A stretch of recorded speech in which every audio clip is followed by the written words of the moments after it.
Hello दोस्तों, आज के इस वीडियो में हम सीखने वाले हैं कि इंडिया पोस्ट पेमेंट बैंक के मोबाइल बैंकिंग एप्लीकेशन में फर्स्ट टाइम रजिस्ट्रेशन कैसे किया जाता है। यदि आपका अकाउंट भी इंडिया पोस्ट पेमेंट बैंक में है और आप इसके मोबाइल बैंकिंग एप्लीकेशन में रजिस्ट्रेशन करके इसकी सेवाओं का लाभ लेना चाहते हैं तो इस वीडियो को अंत तक देखें। वीडियो शुरू करने से पहले बताना चाहूंगा, आप जिस भी फोन में इंडिया पोस्ट पेमेंट बैंक के मोबाइल बैंकिंग में रजिस्ट्रेशन करना चाहते हैं उस फोन में अपने इंडिया पोस्ट के अकाउंट से जो भी मोबाइल नंबर लिंक है उस नंबर वाले सिम को लगा लें, तभी आप आगे प्रोसीड करें। तो चलिए वीडियो शुरू करते हैं। तो सबसे पहले आप अपने फोन के प्ले स्टोर से IPPB मोबाइल बैंकिंग एप्लीकेशन को इंस्टॉल करें। एप्लीकेशन इंस्टॉल होने के बाद इसे ओपन करें। एप्लीकेशन ओपन होने के बाद आपसे लोकेशन का परमिशन मांगा जाता है, तो इस जगह व्हाइल यूजिंग द ऐप वाले ऑप्शन को चूज करें। इस पर क्लिक करते ही आपसे नोटिफिकेशन का परमिशन मांगा जाता है, तो इस जगह भी अलाउ कर दें। नोटिफिकेशन का परमिशन देने के बाद कुछ इस तरह का इंटरफेस शो होता है, तो इस जगह लॉग इन नाउ वाले ऑप्शन पर क्लिक करें। लॉग इन नाउ पर क्लिक करते ही आपसे फोन कॉल्स का परमिशन मांगा जाता है, तो इस जगह अलाउ पर क्लिक करें। फोन कॉल्स का परमिशन देते ही एक नया पेज ओपन होता है जिसमें आपसे सिम चूज करने को कहा जाता है। यदि आपके फोन में 2 सिम कार्ड लगा हो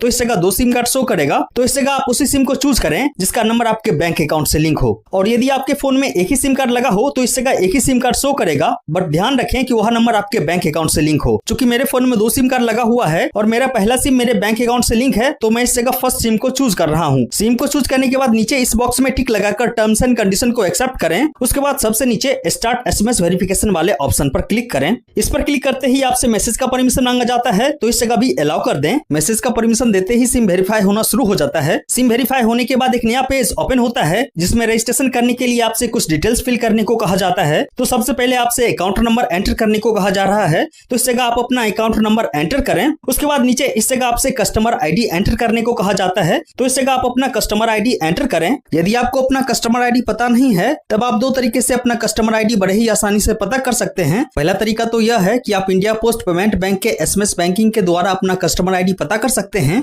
इसके लिए आपको अपने रजिस्टर्ड मोबाइल नंबर से इंडिया पोस्ट के SMS बैंकिंग नंबर पर एक मैसेज भेजना होगा। मैसेज में आपको कैपिटल लेटर में टाइप करना है GETCIF, उसके बाद स्पेस देना है। उसके बाद आपको अपना डेट ऑफ बर्थ इस फॉर्मेट में डालना है। इस मैसेज को आपको इंडिया पोस्ट पेमेंट बैंक के SMS बैंकिंग नंबर अर्थात इस नंबर पर सेंड कर देना है। मैसेज सक्सेसफुली सेंड होने के बाद आपके रजिस्टर्ड मोबाइल नंबर पर मैसेज के थ्रू आपके कस्टमर ID और आपके अकाउंट नंबर की जानकारी दे दी जाएगी। कस्टमर ID पता करने का दूसरा तरीका तो यह है कि आप इंडिया पोस्ट के कस्टमर केयर नंबर पर कॉल करके अपना कस्टमर ID जान सकते हैं। आपको इंडिया पोस्ट पेमेंट बैंक के इस कस्टमर केयर नंबर पर कॉल करना है। इस नंबर पर कॉल करने के बाद आपको कुछ इंस्ट्रक्शंस को फॉलो करना है। उसके बाद कस्टमर केयर से कोई एजेंट आपसे बात करेगा और कुछ वेरिफिकेशन के बाद आपका कस्टमर ID बता देगा। तो आप इन दोनों में से किसी भी तरीके से अपना कस्टमर ID पता कर लें। उसके बाद अपने कस्टमर ID को इस जगह एंटर करें। उसके बाद इस जगह आप अपना डेट ऑफ बर्थ को चूज करें। इसके लिए सिंपली इस जगह कैलेंडर वाले आइकन पर क्लिक करें। उसके बाद कैलेंडर ओपन होता है, तो इसमें से आप अपना डेट ऑफ बर्थ चूज कर लें। डेट ऑफ बर्थ चूज करने के बाद इस बॉक्स में आपका डेट ऑफ बर्थ एंटर हो जाता है। उसके बाद इस जगह आपका रजिस्टर्ड मोबाइल नंबर शो होता है, तो इस जगह सारे डिटेल्स को फिल करने के बाद नीचे रजिस्टर्ड वाले ऑप्शन पर क्लिक करें। रजिस्टर पर क्लिक करते ही एक नया पेज ओपन होता है जिसमें आपसे एमपिन सेट करने को कहा जाता है। एमपिन का इस्तेमाल इस एप्लीकेशन में लॉगिन करने के लिए किया जाता है। एमपिन बनाने से पहले बताना चाहूंगा, एमपिन के लिए कुछ कंडीशंस होती है, उसको ध्यान में रखकर ही आपको एमपिन बनाना है, तभी आप सक्सेसफुली एमपिन बना पाएंगे। तो एमपिन में आपके डेट ऑफ बर्थ का कॉम्बिनेशन नहीं होना चाहिए और एमपिन में लगातार संख्या नहीं होना चाहिए, जैसे कि आप 1 2 3 4 या 2 3 4 5 ऐसे नहीं लिख सकते हैं। मैं कुछ एग्जांपल दिखा देता हूं, इस तरह का आप एमपिन रख सकते हैं। तो एमपिन बनाने के लिए सबसे पहले इस जगह न्यू एमपिन के नीचे आप अपने पसंद के 4 अंकों का एमपिन एंटर करें। उसके बाद नीचे इस जगह री एंटर न्यू एमपिन के नीचे सेम एमपिन को री एंटर करें,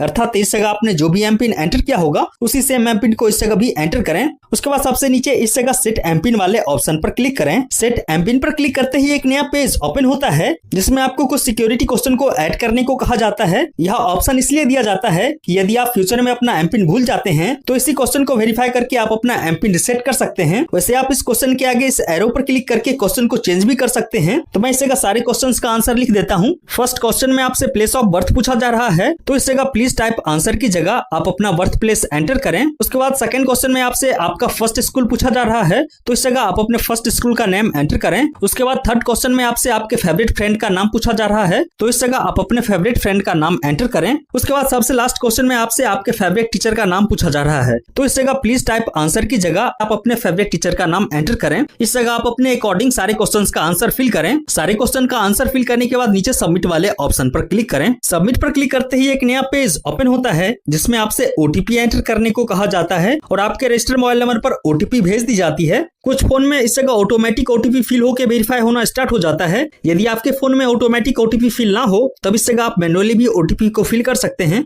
तो इस जगह ओटीपी वेरीफाई होने के बाद एक नया पेज ओपन होता है जिसमें रजिस्ट्रेशन सक्सेसफुल का एक मैसेज शो होता है, अर्थात आपने successfully India post payment bank के मोबाइल बैंकिंग में रजिस्ट्रेशन कर लिया है। अब आप इस जगह लॉगिन वाले ऑप्शन पर क्लिक करें। लॉगिन पर क्लिक करते ही आप एमपिन वाले पेज में रिडायरेक्ट हो जाते हैं। अब आप जब भी इस एप्लीकेशन को क्लोज करके दोबारा ओपन करेंगे तब इसी तरह का इंटरफेस शो होगा, जिसमें इस जगह सिंपली आप अपने 4 अंकों का एमपिन एंटर करके लॉगिन कर पाएंगे। तो इस जगह आपने पीछे जो भी 4 अंकों का एमपिन सेट किया होगा उस 4 अंकों के एमपिन को एंटर करें। एमपिन एंटर करते ही आप इंडिया पोस्ट पेमेंट बैंक के मोबाइल बैंकिंग एप्लीकेशन में लॉगिन हो जाते हैं। तो इस प्रकार से आप इंडिया पोस्ट पेमेंट बैंक के मोबाइल बैंकिंग में रजिस्ट्रेशन कर सकते हैं। अब आप इस एप्लीकेशन का इस्तेमाल कर सकते हैं। इस वीडियो में फिलहाल इतना ही। आपका कुछ और भी डाउट हो तो आप कमेंट में पूछ सकते हैं। वीडियो अच्छी लगी हो तो एक लाइक कर दें।